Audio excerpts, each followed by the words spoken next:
할렐루야. 예, 주님의 이름으로 환영하고 사랑합니다.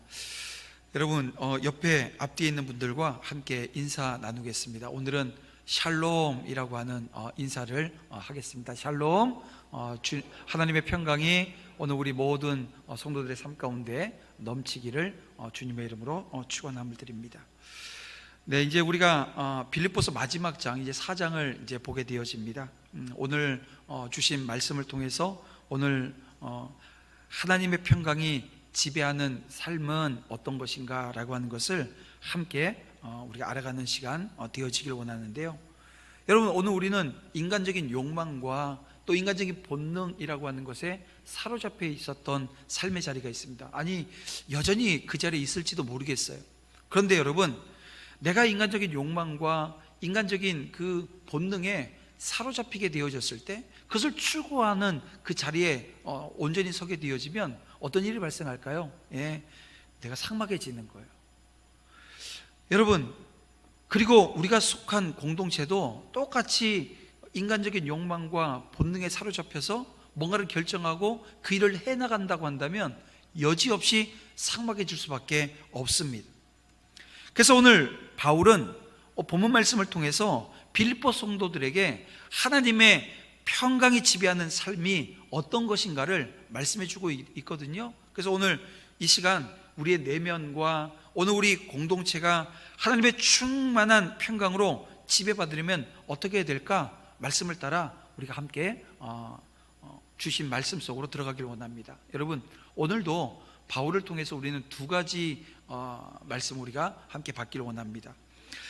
내 내면과 공동체가 하나님이 주시는 그 충만한 평강으로 오늘 우리에게 지배를 받으려면 첫 번째, 성경의 가르침에 순복해야 된다는 거예요. 성경의 가르침에 순복해야 된다. 그러면 성경이, 오늘 말씀은 오늘 우리에게 무엇을 말씀해 주고 있습니까? 여러분, 그 말씀을 오늘 우리가 순종함으로, 복종함으로 받아내는 은혜가 있기를 원합니다. 여러분, 바울은 감격에 차서 이 빌립보 교회 성도들을 향해서 사랑의 고백을 해요. 어떻게 해요? 1절 말씀을 보겠습니다. 그러므로 나의 사랑하고 사모하는 형제들 누굽니까? 빌립보 교인들입니다. 나의 기쁨이요 면류관인 사랑하는 자들아 누굽니까? 빌립보 교인들입니다. 이 빌립보 교인들에게 뭐라고 얘기해요? 이와 같이 주 안에 서라, 이런 권면의 말씀을 주고 있습니다.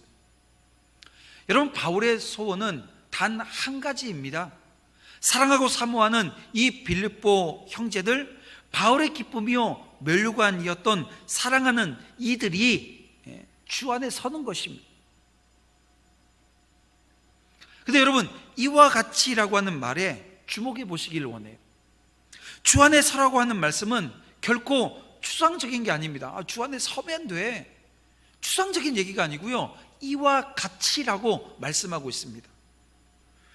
바울은 우리 앞선 1장, 2장, 3절 말씀, 여러 말씀 우리에게 줬잖아요. 그 중에 사도 바울이 우리에게 뭐라고 말씀합니까?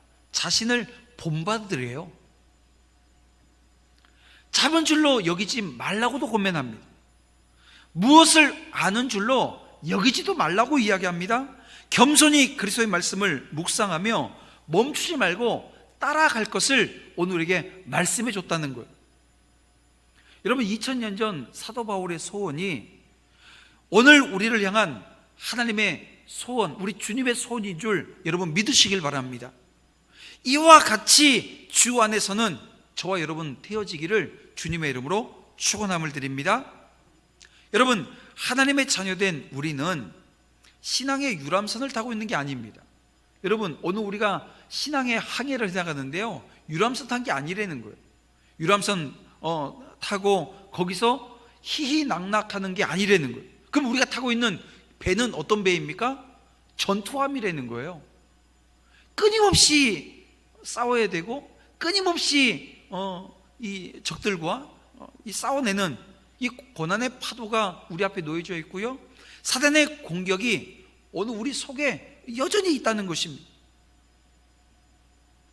그럼에도 불구하고 우리가 세상에서 항상 승리자로 살아갈 수 있는 것은 바로 승리하신 그리스도 안에 오늘 우리가 든든히 서 있기 때문입니다. 때론 이것이 힘들어요. 어렵습니다. 그것을 넘어서 괴로울 수도 있어요.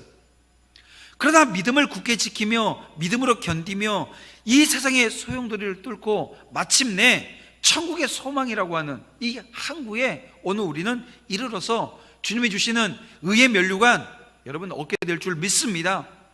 믿음으로 승리하기를 주님이 원하시고 계시고, 또 오늘 우리는 주님과 동행함으로 그 길 위에 설 것입니다.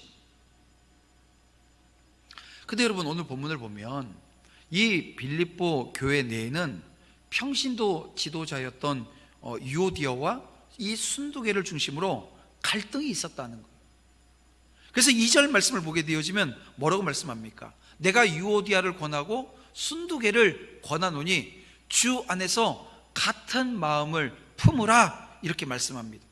여러분, 이 권면이 어떤 권면입니까? 이 권면이 가지고 있는 내용이 뭐예요? 이면엔 서로 다른 마음을 가지고 갈등하고 있었다라고 하는 것을 충분히 우리가 유추해낼 수 있잖아요. 짐작한다는 거예요. 그러면 여러분, 이 갈등의 원인이 무엇이었는지, 어떤 형태로 나타났는지에 대한 설명이 없으니 우리는 알 수 없어요. 그러나 이런 갈등은 아마도 빌립보 교회 전체에 매우 부정적인 그런 영향을, 그러니까 파급 효과가 있었다는 거예요. 부정적인 파급 효과가 분명히 있었다는 거예요. 여러분, 빌립보 교회가 어떤 교회입니까?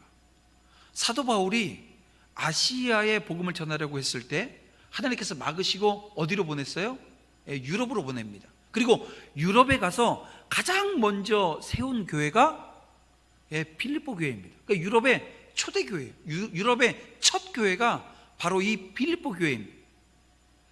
그런가 하면 이 빌립보 교회가 사도 바울의 선교 사역을 얼마나 열심을 다해서 도왔는지 몰라요. 그래서 사도 바울이 이 빌립보 교회에 감사한다는 거예요. 칭찬이 넘칩니다. 근데 이런 빌립보 교회가 온전치 못하다는 거예요. 그들 가운데 문제가 내재되어져 있었던 것입니다. 여러분, 이것이 지상교회가 가지고 있는 한계입니다. 이 땅의 교회는 불완전합니다. 교회가 천국의 모형이기는 하지만 천국은 아닙니다. 저희 같이 살 때 저희 어머니가 아이들한테 아침에, 주일 아침이 되어지면 이런 얘기를 해요. 얘들아 천국 가자, 천국 가자. 이걸 몇 달을 계속 반복하시더라고요. 그래서 제가 어느 날 어머니를 불러서 이랬어요. 어머니, 교회 가자고 하는 얘기를 천국 가자고 더 이상 하지 않았으면 좋겠어요. 그랬더니, 아니 교회가 천국인데 천국 가자고 하는 게 맞지? 그래서, 진짜 천국이에요? 진짜 천국이냐고요, 거기가. 근데 애들이 진짜 거기가 천국인 줄 알고 갔다가 이런저런 연약하고 부족한 우리 인간들의 모습, 우리들의 모습, 어른들의 모습을 보고 실망하고 상처받으면 안 돼요. 천국의 모형이긴 하지만 교회가 천국일 수는 없어요. 천국을 이루기 위해서 이러저런 노력을 우리가 끊임없이 해나가지만 여전히 부족하고 여전히 모자란 부분이 있는데, 혹여 오해될까봐 어머니 그 얘기 안 하셨으면 좋겠어. 그랬더니 알겠다고 안 하시더라고. 그렇습니다.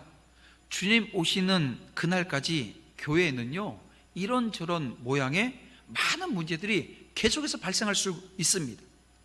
그래서 에이, 왜 교회가 저래? 아니, 예수 믿는 사람들 왜 저 모양이야? 손가락질 받을 수 있다는 거예요. 그런 일이 없었으면 참 좋겠지만 그렇지 않을 수 없는 것이 교회라고 하는 것을 여러분, 우리가 알아야 된다는 거예요. 때로는 실수하기도 하고, 여기서 인간적인 욕망, 저기서 인간적인 본능, 이게 막 일어날 수 있다는 거예요. 그래서 문제가 생기기도 하고요. 또 그게 아니라 열심히 주의 일 감당해요. 최선을 다해서 봉사하고 헌신해요. 그런데 앞만 보고 가다가 내 옆에 있는 형제들, 자매들 보지 못해서 때로는 상처를 주기도 하는 곳, 교회입니다. 교회만 생각하고 주님께 드려진 것이라고 하는 이유로 아끼려다가 진정 주님이 우리에게 원하시는 형제사랑, 이웃사랑이라고 하는 것을 놓쳐버릴 경우들도 분명히 있습니다. 그런데 여러분, 우리는 알아야 합니다. 주 안에서 같은 마음을 품지 않고 사랑을 잃은 교회, 섬김이라고 하는 게 그냥 책임으로만 남아있는 거예요. 그런 교회, 헌신이 이 직분에 대한 의무가 되어버린 교회에서는 여전히 이 빌립보 교회가 가진 문제들이 나타날 수 있다는 거예요. 여러분, 공동체 내 분열이라고 하는 것은 바이러스와 같습니다. 교회의 하나됨을 저해하고 공동체의 화평을 깨뜨리기 때문에 그래요. 어떤 잘난 사람 한 사람이 열심히 해서 이 공동체가 주 안에서 바로 서는 것, 이게 아니라는 겁니다. 절대 그렇게 되어질 수 없습니다. 주 안에서 같은 마음을 품는 형제 자매들이 주 안에 함께 서가는 공동체, 그것이 바로 교회라는 거예요. 그래서 한 교회 목회자가 정말 열심히 최선을 다해서 서면 동일로교회 김호영 목사님 저한테 그런 얘기를 해주셨어요. 10년 목회 잘할 수 있대요. 그런데 그렇게 함께 정말 주님 바라보며 서가는 장로님들이 있으면 20년은 가능하다는 거예요. 근데 딱 거기까지라는 거예요. 그 다음 목회를 더 할 수 있는 것은 누가요? 성도들이 함께 해주는 거예요. 함께 주님 바라보고 함께 손잡으면 30년도 할 수 있다는 거예요.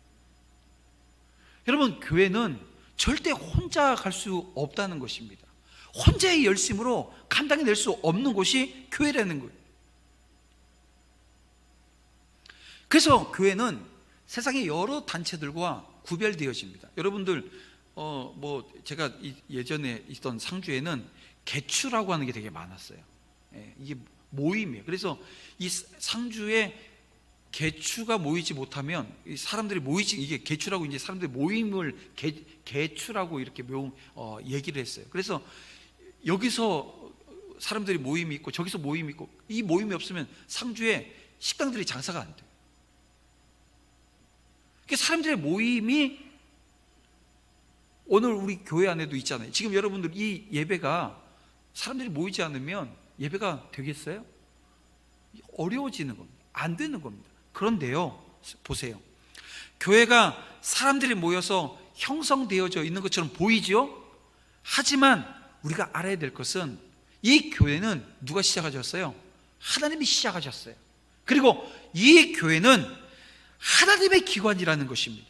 무슨 말입니까? 우리가 교회를 바라볼 때, 그리고 그 교회의 갈등, 다시 말하면 문제가 발생했을 때 오늘 우리는 어떻게 해야 되냐면요, 하나님이 오늘 이 문제, 이 교회 어떻게 바라보실까라고 하는 것을 반드시 확인하는 작업이 필요하다는 거예요. 왜냐하면 하나님이 시작하셨고 하나님의 기관이기 때문에 그렇습니다.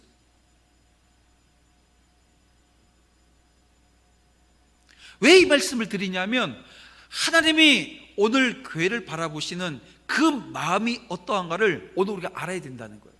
하나님께서는 이 땅의 교회들 여전히 흠이 있습니다. 문제 있어요. 내재되어진 갈등과 분열의 양상이 분명히 존재합니다. 그런데요, 여전히 하나님은 교회를 사랑하고 계시다는 거예요. 이걸 알아야 됩니다. 여러분, 예수님께서 마태복음 16장 18절 말씀에 이런 말씀을 합니다. 제가 노란색만 읽어볼게요. 내가 내 교회를 세우리니 음부의 권세가 이기지 못하리라. 여러분, 주님이 이 말씀을 제자들에게 주실 때, 말씀을 우리에게 주시면서 이 교회가 완전하다, 완벽하다, 이런 차원에서 주신 말씀이 아니라는 거예요. 주님은 완전한 교회를 염두에 두고 이 말씀을 주신 게 아니라는 거예요. 비록 흠이 있다 할지라도 음부의 권세가 그 교회를 이기지 못하게 하실 것을 지금 선포해 주신 거예요. 또 주님은 비록 당신을 배반하고 도망한 이 제자들을 향해서 어떻게 하셨어요? 긍휼히 그들을 여겨주시고 다시 찾아가 회복시켜 주십니다. 그리고 성령을 보내서 귀한 사명 감당하게 하셨던 것을 여러분 기억해야 합니다. 여러분, 교회 문제하면 다 가지고 있는 교회가 하나 있어요. 어느 교회였죠? 고린도 교회입니다. 여러분, 고린도 교회가 얼마나 많은 문제를 가지고 있었는지는 고린도 전서만 읽어봐도 우리는 알게 되어져요. 고린도 교회가 분열해 있습니다. 나는 누구파 해가지고 막 분열해 있어요. 그런가 하면 사도 바울가 가지고 있었던 이 사도권 자체도 부정하는 거예요. 도전하는 자들이 있었습니다. 음행하는 자들이 교회 안에 있었고, 법정 소송, 우상 숭배, 아니 은사가 있는데요, 이 은사도 무질서하게 사용되어지는 거예요. 마치 모든 문제에 집합 장소 같은 느낌마저 주는 곳, 바로 고린도 교회입니다. 그런데요, 이 문제 많은 교회를 사도 바울이 바라보면서 어떤 얘기를 합니까? 고린도서 1장 2절 말씀을 보게 되어지면 바울이 고린도 교회를 향해서 이런 얘기를 합니다. 고린도에 있는 하나님의 교회, 고린도 교회를 어떤 교회라고요? 하나님의 교회라고 얘기해요.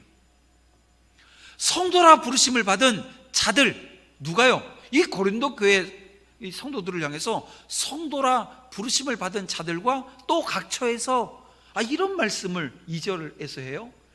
더 나아가선 4절 말씀을 보게 되어지면요, 그래서 예수 안에서 너에게 주신 하나님의 은혜로 말미암아 내가 너희를 위하여 항상 하나님께 감사한다고까지 이야기를 합니다. 아니, 이 교회 문제 다 가지고 있어요. 종합 선물 세트 안에 보면 별의별 게 다 들어있잖아요. 이게 지금 교회가 이랬다고요. 그런데 바울이 이런 얘기를 하더라는 것입니다. 사도 바울이 이 고린도 서신을 쓰면서 고린도 교회가 가지고 있었던 이 당면한 문제들을 성경적으로 고쳐주려고 노력하면서도 단 한 번도 이 고린도 교회를 무시하지 않습니다. 외면하지 않아요. 방치해 놓지도 않더라는 것입니다. 도리어 거룩하게 여기고 어떤 마음이요? 감사하는 마음을 가졌다는 거예요. 여러분, 이 과정을, 이 상황을 보면서 오늘 우리가 무엇을 배우게 되어집니까? 오늘 우리 교회요, 이 도남제일교회요, 연약할 수 있습니다. 다툼을 통해서 분열할 수도 있어요. 그런데요, 주님 오실 그때까지 지상의 교회, 이 땅의 교회, 이 도남제일교회, 여러분들이 사랑해야 될 교회라는 거예요. 여러분, 이걸 온전히 알고 믿기를 원합니다. 여러분의 교회에 비록 문제가 많더라도, 그리고 또 교회 안에서 인간관계에 좀 힘이 들 수도 있어요. 그런데 그 교회 자체를 우습게 여기는 자세 절대 가져서는 안 된다는 것입니다. 도리어 참고 기도하면서 선한 결과, 어떤 것이 선한 결과일까? 그 방법을 모색하는 거죠. 교회를 거룩하게 하시고 내게 교회를 허락하신 주님께 감사하는 마음 우리는 가져야 된다는 것입니다. 이것이 바로 교회가 주님의 것이라고 하는 신앙 고백인 것입니다. 사랑하는 성도 여러분, 하나님의 평강은 이렇게 하나 되어진 공동체 통해서 역사되어집니다. 분열하고 싸우는 공동체에 하나님의 평강이라고 하는 게 있을 수 없잖아요. 그래서 바울은 3절에서 빌립보 성도들에게 이 유오디아와 순두개를 어떻게 해요? 힘써 도우라는 거예요. 3절 말씀을 볼게요. 복음에 나와 함께 힘쓰던 저 여인들 누구예요? 유오디아와 순두개입니다. 어떻게 하라고요? 도우라는 거예요. 나의 동역자들을 도우라, 이렇게 말씀하고 있습니다. 비록 여러분 온전한 화합이요 이루지 못했을 거예요. 하지만 그들은 여전히 하나님 나라에 충성된 일꾼이었다는 것입니다. 여러분, 그리스도의 공동체, 이 주님이 세우시고 주님이 함께하는 이 공동체, 하나님의 평강이 임하는 이 공동체는요, 용서와 관용이 있는 곳입니다. 그리고 그 용서와 관용이 오늘 우리 가운데 온전히 드러나고 나타날 때 하나님의 평강이 임하는 거예요. 그래서 5절에 뭐라고 말씀합니까? 너의 관용을 모든 사람에게 알게 하라, 이렇게 말씀합니다. 하나님의 평강이 지배하는 공동체, 저절로 되는 게 아닙니다. 그러니까 교회가 뭐 저래, 그런 사람은요 절대 느끼지도 알지도 깨달을 수도 없는 게 하나님의 평강이에요.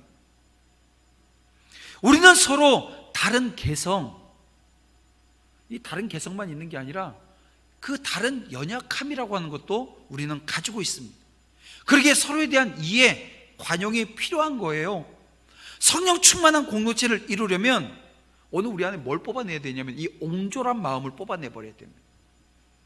또 어떤 태도일까요? 자기 중시적인 태도, 이것도 뽑아내버려야 되는 거예요.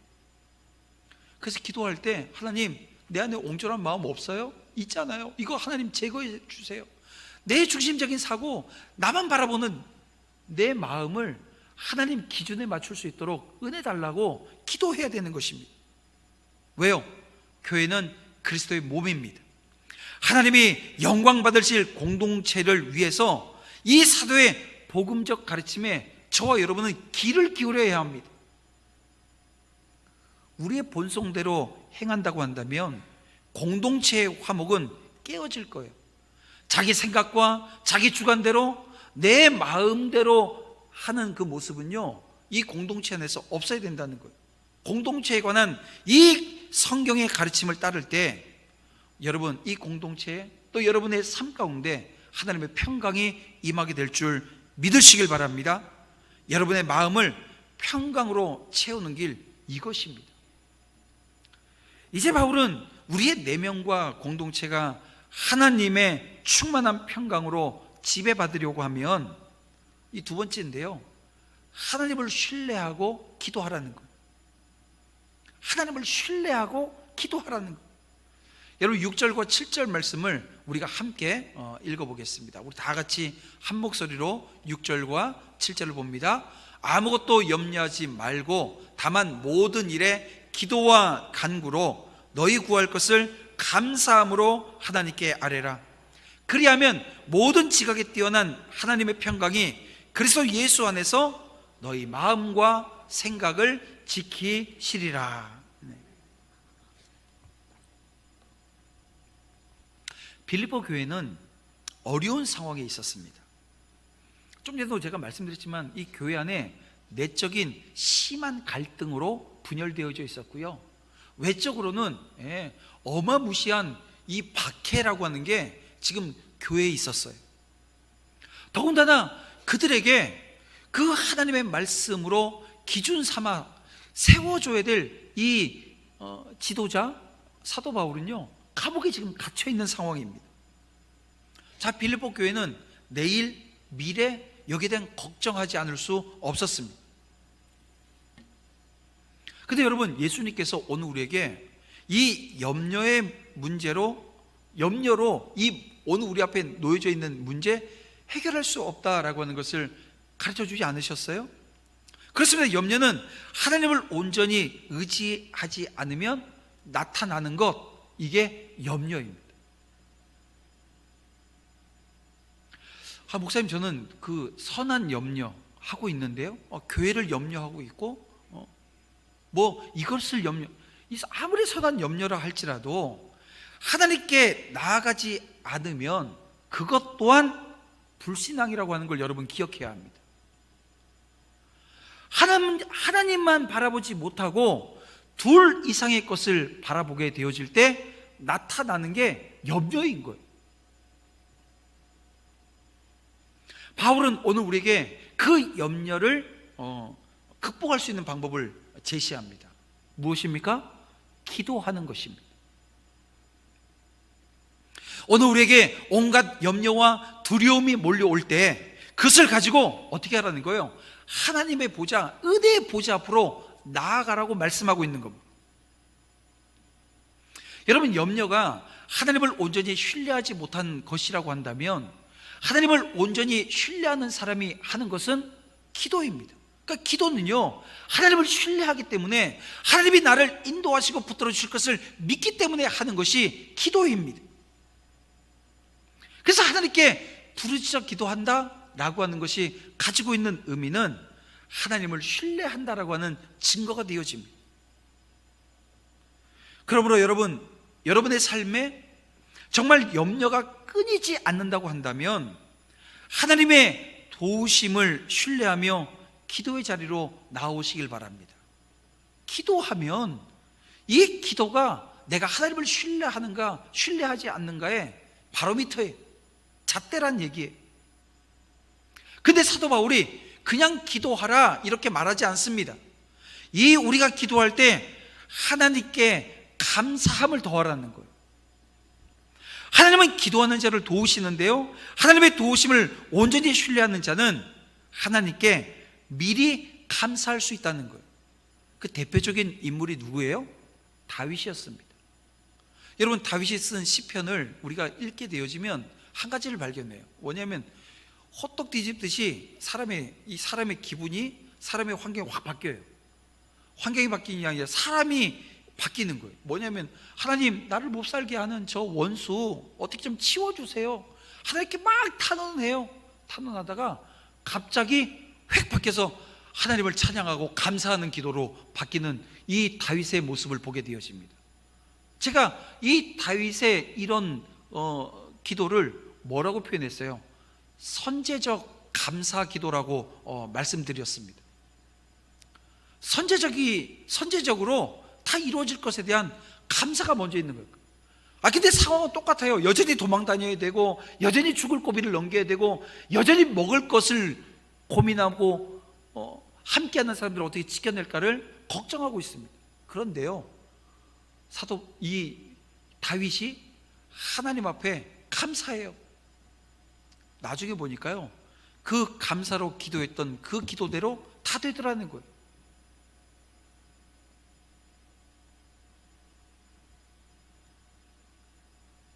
그렇습니다. 오늘 본문은 우리가 기도하면 하나님이 응답해 주실 것이라고 하는 일반적인 교훈을 우리에게 말씀해 주고 있는 것이 아닙니다. 그는 도리어 우리가 기도하면, 사도 바울은 우리가 기도하면 뭐가요? 하나님의 평강이 임할 거라고 말씀하고 있는 거예요. 자, 왜 기도하면, 감사함으로 기도하게 되어지면 하나님의 평강이 임할까요? 보통 성도들은 현재 내가 가진 문제가 해결되어지면 내 마음에 이 염려가 사라지고 안식이 찾아올 거라고 생각을 해요. 그래서 기도할 때 문제 자체의 해결에만 온갖 초점을 맞추어서 간구하는 경향이 있습니다. 뭐 이런 예를 들 수 있겠죠. 하나님, 이번에 집이 좋은 집에 팔리게 되어지면 정말 좋은 가격에 이 집을 팔아서 교회 가까이 이사 올 수 있도록 해주세요. 하나님, 이번에 회사에서 좋은 프로젝트가 하나 있는데 성공적으로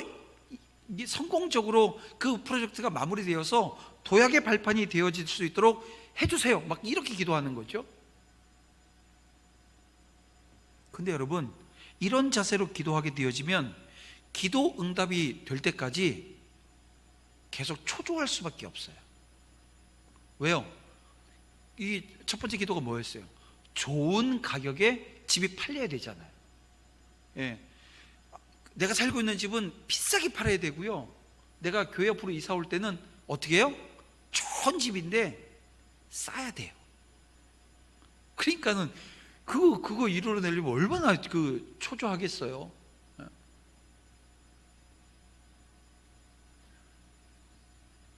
또 기도로 문제가 해결된다고 해도 해결해야 할 또 다른 문제가 발생해요. 그러면 뭐가 돼요? 또 염려하게 되는 거예요. 계속 걱정하며 사는 거예요. 염려하며 사는 거예요. 그런 의미에서 하나님의 평강이 우리의 마음과 생각을 지키신다라고 하는 것, 이것은 어떤 구체적인 기도의 실제적인 그 응답보다 훨씬 더 근원적인 문제를 해결해 주시겠다라고 하는 약속이라는 것입니다. 자, 오늘 본문에 지키시리라, 마지막에 있는 지키시리라라고 하는 이 말씀에 그 원어를 보게 되어지면 이런 뜻을 가지고 있습니다. 호위하다라고 하는 의미를 가지고 있어요. 여러분, 당시에 이 로마 그 군사들이 뭐 어떤 진영 하나를 지켜내는 거예요. 호위하는 거죠. 또 뭐 누군가 그 높은 사람이 뭐 어디를 간다고 했을 때, 호위했을 때 그 호위하는 모습, 철통으로 이 보초를 섰는 그 모습을 봤을 거예요. 그래서 지키시리라, 호위한다라고 하는 이 군사적인 표현이 이 지금 빌립보 교인들에겐 되게 크게 다가왔을 거라는 거예요. 이처럼 하나님께서는 성도들이 기도할 때 평강이라고 하는 파수꾼을 보내셔서 모든 염려와 실망으로부터 이 성도들의 마음을 호위해 주실 겁니다. 그렇게 되어지면 또 다른 문제거리가 생긴다 할지라도 이미 얻은 평강이 있는 거예요. 근데 이 평강은 그냥 세상에서 말하는 평강이 아니라 예수의 평강, 예수님의 샬롬의 평강. 지금 오늘 우리에게 하나님의 평강이 그 십자가를 지심으로 말미암아 오늘 우리를 구원하시고, 여러분 오늘 우리 근본적인 이 문제, 이 죄의 문제, 이 죽음의 문제, 부활하심으로 말미암아 이 죽음의 문제조차도 다 해결해 주셨잖아요. 예비 얻은 평강으로 인해서 근심하지 않게 되어진다는 거예요. 여러분, 이 사실로 인해서 여러분 든든하십니까? 하나님께서 우리의 필요를 중시하시지만 그것보다도 주님이 주시는 이 평강을 누리는 것, 여러분 더 귀하게 여기시냐는 거예요. 여러분, 오늘 우리에게 필요한 것에만 급급해서 기도하지 않았으면 좋겠어요. 본문 말씀처럼 참된 기도는 우리가 그리스도 안에 있음을 확인하면서 그리스도의 평강이 내 마음을 주장하는 시간이라는 것입니다. 또한 기도는 나보다 나를 더 잘 아시는 하나님께서 가장 좋은 것을 주실 것에 대한 깨달음을 우리가 얻게 되어지면 평안한 거예요. 평강을 얻게 되어지는 거예요.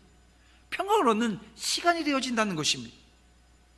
모든 지각에 뛰어난 하나님은 우리의 온갖 구하는 것이나 생각하는 것에 더 넘치도록 능히 주실 분이십니다. 그러므로 이 평안함이야말로 기도 응답보다 더 소중하고 신령한 은혜라고 하는 것을 저와 여러분 믿으시기를 주님의 이름으로 축복합니다. 이 믿음으로 서면 되는 거예요. 하나님을 온전히 신뢰하고 기도하는 자에게 하나님의 평강이 약속되어 있습니다. 그 약속대로 오늘 우리 안에 주님의 샬롬의 평강이 넘쳐나기를 주님의 이름으로 축원합니다. 말씀을 정리해 보겠습니다. 여러분, 바울은 빌립보 성도들에게 하나님의 평강 안에 거하는 법을 가르쳐 줘요. 우리는 하나님의 평강을 위해서 화합해야 합니다. 온전한 화합은 여러분 저절로 만들어지는 게 아닙니다. 어떻게 해요? 서로 관용하고 서로 용서해야만 되는 거예요. 염려 없는 삶이 있을까요? 없습니다. 염려가 얼마나 우리의 마음을 괴롭히는지 몰라요. 하지만 그 우리의 마음을 괴롭힐 때 하나님의 은혜의 보좌 앞으로 나아가시길 바랍니다. 기도해야 합니다. 그때 하나님의 그 평강으로 오늘 저와 여러분의 삶에, 그리고 이 공동체에 여러분 샬롬이 충만하게 될 줄 믿습니다.